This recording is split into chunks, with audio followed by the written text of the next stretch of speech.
Halo, bertemu lagi dalam pelajaran kita otomatisasi tata kelola humas dan keprotokolan untuk kelas 12 OTKP program keahlian manajemen perkantoran. Bersama saya Niwayan Rusma Dewi Putri. Kita telah sampai pada kompetensi dasar 3.12 yaitu melaksanakan keprotokolan, di mana tujuan dari pembelajaran kita kali ini adalah yang pertama, peserta didik mampu menjelaskan makna pengelolaan kegiatan keprotokolan. Yang kedua, peserta didik mampu menguraikan macam-macam kegiatan keprotokolan. Dan yang ketiga, peserta didik mampu mengidentifikasi ruang lingkup kegiatan keprotokolan. Kita awali materi dari agenda kerja. Setiap pimpinan, baik instansi pemerintah maupun swasta, pasti memiliki agenda kerja. Jadwal pimpinan yang padat tentu harus dibarengi dengan pengaturan waktu yang tepat. Agenda kerja berperan penting untuk mengatur jadwal pimpinan agar tidak saling berbenturan dengan jadwal yang lainnya.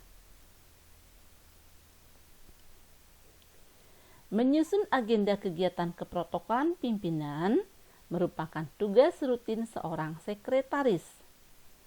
Penyusunan kegiatan atau agenda kerja oleh seorang sekretaris akan semakin sulit dan rumit bila semakin besar dan tinggi jabatan yang dipegang oleh atasannya. Pengertian agenda kerja keprotokolan. Agenda kerja pimpinan adalah bagian dari kegiatan keprotokolan yang mempunyai pengaturan kegiatan kerja pimpinan dalam rangka menciptakan efisiensi dan efektivitas. Agenda kerja berfungsi untuk mengelola kegiatan kerja pimpinan agar pimpinan dapat melaksanakan kegiatan rutin tanpa menghambat tugas penting lainnya. Bentuk agenda adalah susunan kegiatan yang diurutkan menurut waktu pelaksanaan dan skala prioritas pekerjaan yang akan dilakukan oleh pimpinan. Berikut adalah hal-hal yang harus dilaksanakan oleh seorang sekretaris, yaitu yang pertama, pengaturan penerimaan tamu, yang kedua, pengaturan pertemuan dan menyusun notula rapat, yang ketiga, pengaturan jadwal kegiatan atau acara pimpinan, yang keempat, pengaturan perjalanan pimpinan beserta akomodasinya, serta yang kelima, pengaturan janji-janji pimpinan dan mencatatnya dengan rapi.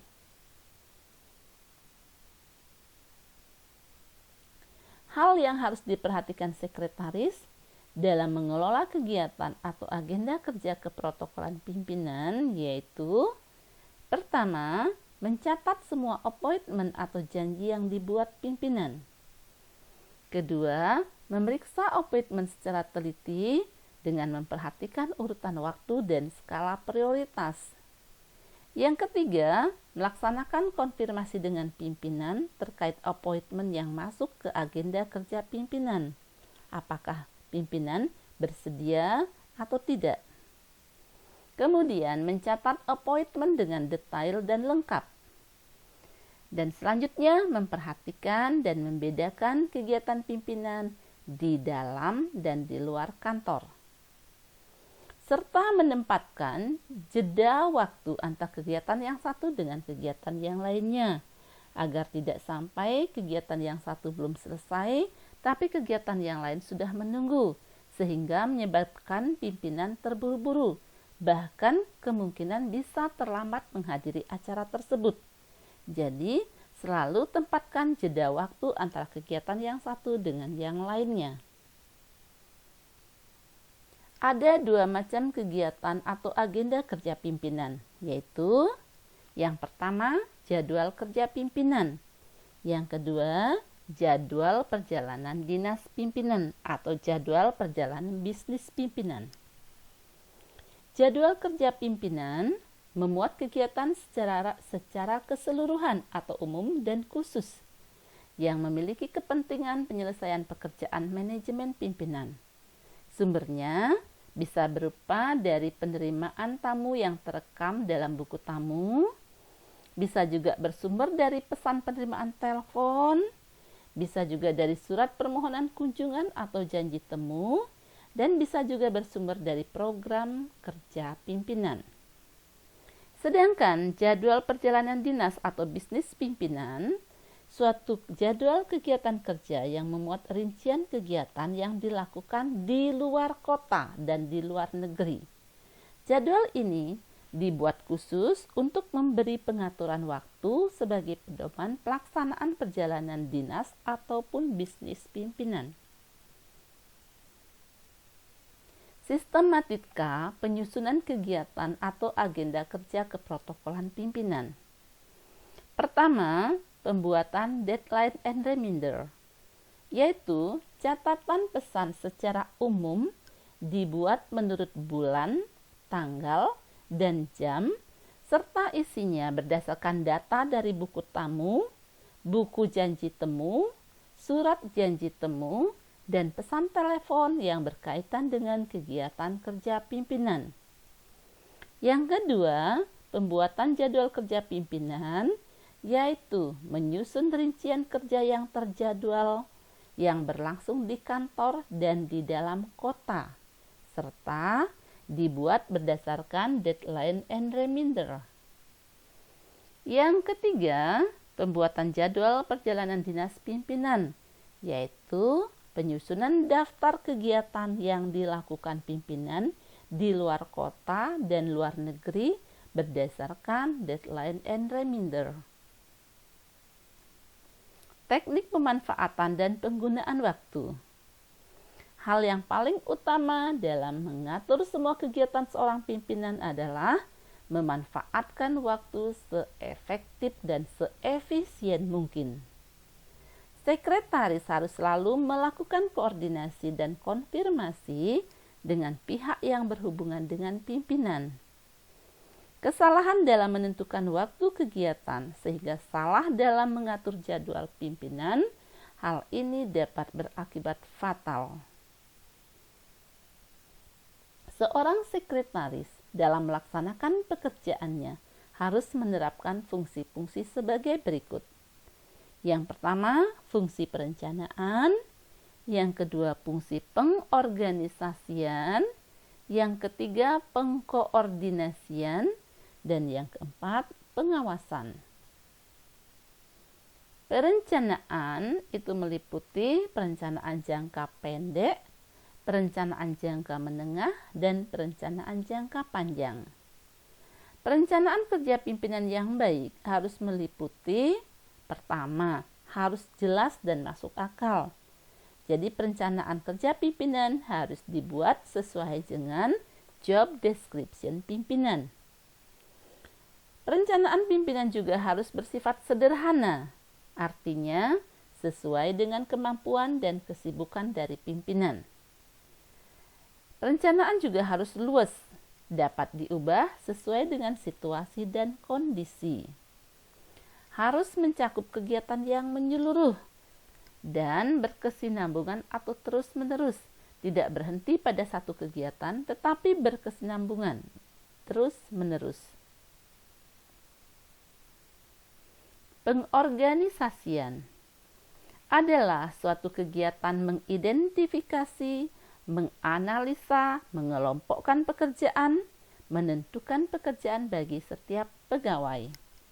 Hal yang perlu diperhatikan dalam pengorganisasian waktu pimpinan adalah, pertama, membuat daftar apa yang harus dilakukan pimpinan.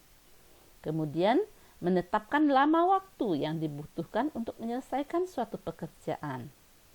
Berikutnya, menetapkan prioritas dari kegiatan terpenting dan mendesak. Dan mengatur jumlah orang yang terlibat dalam kegiatan tersebut. Pengkoordinasian berarti mengharmonisasikan antara tugas pimpinan dengan tugas sekretaris atau dengan tugas pegawai lainnya, sehingga akan tercapai pelaksanaan tugas yang efektif dan efisien. Sekretaris harus dapat bekerja sama dengan berbagai pihak sehubungan dengan tugas pimpinan.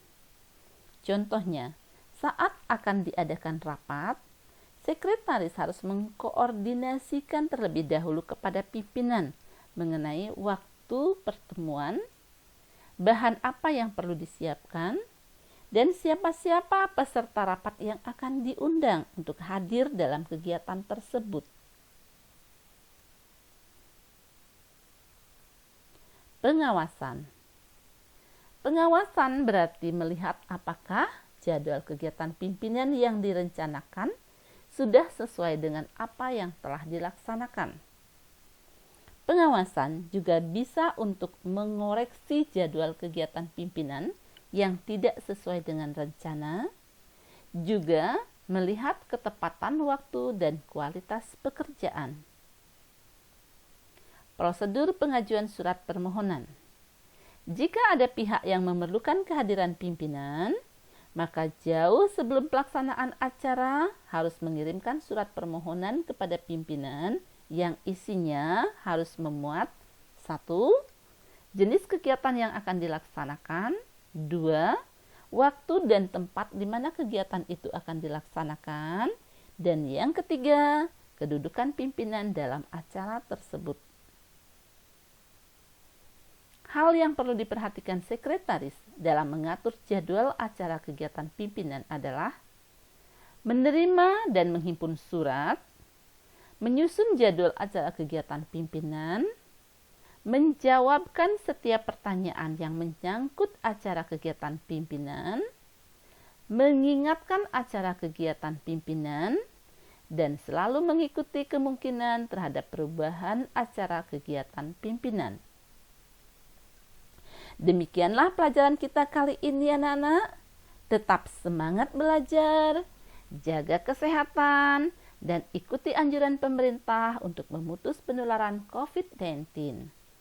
Tetap di rumah saja, selalu jaga jarak. Bila keluar rumah, jangan lupa menggunakan masker, selalu mencuci tangan dengan sabun, dan jaga pola makan, istirahat yang cukup. Semoga kita semua selalu dalam perlindungan Tuhan Yang Maha Esa. Terima kasih. Sampai ketemu lagi dalam pelajaran kita berikutnya.